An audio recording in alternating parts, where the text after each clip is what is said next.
नमस्कार, आप देख रहे हैं द न्यूज हाउस और आपके साथ मैं हूं दीपेश जैन। टाइगर जिंदा है, ये फिल्म भी थी और सीएम शिवराज सिंह चौहान का डायलॉग भी, जो वो कार्यकर्ताओं में जोश भरने के लिए इस्तेमाल करते थे। और तब ऐसा लगता था कि वाकई शिवराज सिंह चौहान अपने दम पर सत्ता में लौट आएंगे। लौट तो वे आए, लेकिन उनके ताज़ा बयान से ऐसा लग रहा है कि इसमें उनका कोई रोल नहीं, बल्कि ये तो आला कमान का आदेश था। उपचुनाव का कुरुक्षेत्र बने सांवेर में दिया शिवराज सिंह चौहान का ये बयान इस वक्त पूरे मध्य प्रदेश में चटखारे लेकर सुना जा रहा है, जिसमें सीएम साहब कार्यकर्ताओं को बड़ी मासूमियत से ये समझा रहे हैं कि पिछली कमलनाथ सरकार को केवल आला कमान के इशारे पर गिराया गया और बिना सिंधिया और सिलावट की मिलीभगत के ये संभव नहीं था। केंद्रीय नेतृत्व ने तय किया ये सरकार गिरनी चाहिए, ये बर्बाद कर देगी, तबाह कर देगी। और आप बताओ, ज्योतिरादित्य सिंधिया जी और तुलसी भाई के बिना सरकार गिर सकती थी क्या? और कोई तरीका नहीं था। अच्छा, ये तो मंत्री वहां भी थे और मुख्यमंत्री बनने की तो नहीं सोची। ये ऑडियो वीडियो इस वक्त प्रदेश का सबसे हॉट टॉपिक है, जिस पर सियासी जंग छिड़ चुकी है।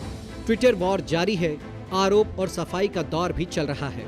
सिलावट ने भी कह दिया कि जो कहा सबके सामने कहा। हालांकि राजनीतिक पंडित इस बयान के अलग अलग मायने निकाल रहे हैं। वो जानते हैं कि राजनीति के चतुर खिलाड़ी शिवराज सिंह चौहान कोई भी बयान कहीं पर भी ऐसे ही नहीं दे देते, तो सोच समझ कर दिए इस बयान से अब कई सवाल उठ खड़े हुए हैं। क्या शिवराज सिंह ने सरकार गिराने के पूरे एपिसोड से खुद को अलग कर लिया है और वे अपनी पाक साफ छवि बनाने में लग गए हैं? क्या शिवराज सिंह ने गृह मंत्री अमित शाह और पीएम नरेंद्र मोदी को सरकार गिराने का मास्टरमाइंड बताते हुए उन्हें एक्सपोज किया? क्या शिवराज सिंह भी जोड़ तोड़ की सरकार से आजिज आ चुके हैं? कहीं उपचुनाव के बाद नेतृत्व परिवर्तन की अटकल ने तो उनसे ये बयान नहीं दिलवाया? क्या ये बयान देकर शिवराज ने सिंधिया को विभीषण का जो खिताब दिया था उसे भी वापस लेने की कोशिश की है? मजेदार बात यह है कि जब विधायकों को रिजॉर्ट में ठहराया गया, उस समय लोगों को लगा कि शिवराज सिंह चौहान ही इस ऑपरेशन को लीड कर रहे हैं। कई लोगों का तो ये तक मानना था कि वीडी शर्मा और शिवराज सिंह चौहान में उस समय एक होड़ लगी हुई है। लेकिन हालिया बयान ये बताता है कि वो तमाम कसरतें शिवराज सिंह बेमन से कर रहे थे। अब ठगी गई कांग्रेस को बीजेपी आलाकमान पर हमले का मौका मानो गिफ्ट में मिल गया है।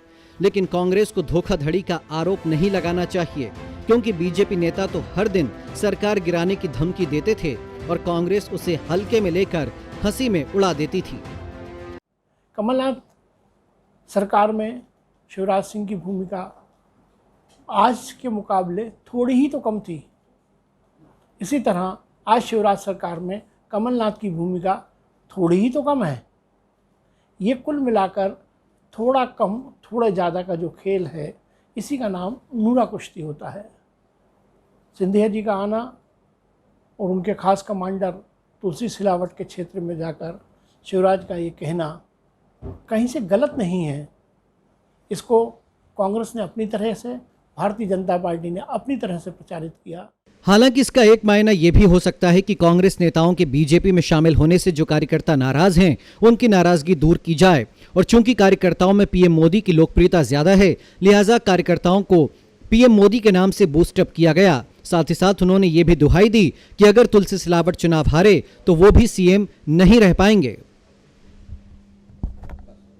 अब जब सरकार सच में गिर गई तो कांग्रेस उसे लोकतंत्र की हत्या करार दे रही है। बहरहाल कांग्रेस इस मामले को चुनाव आयोग से लेकर राष्ट्रपति तक ले जाने की तैयारी कर रही है, लेकिन होए वही जो राम रचि राखा।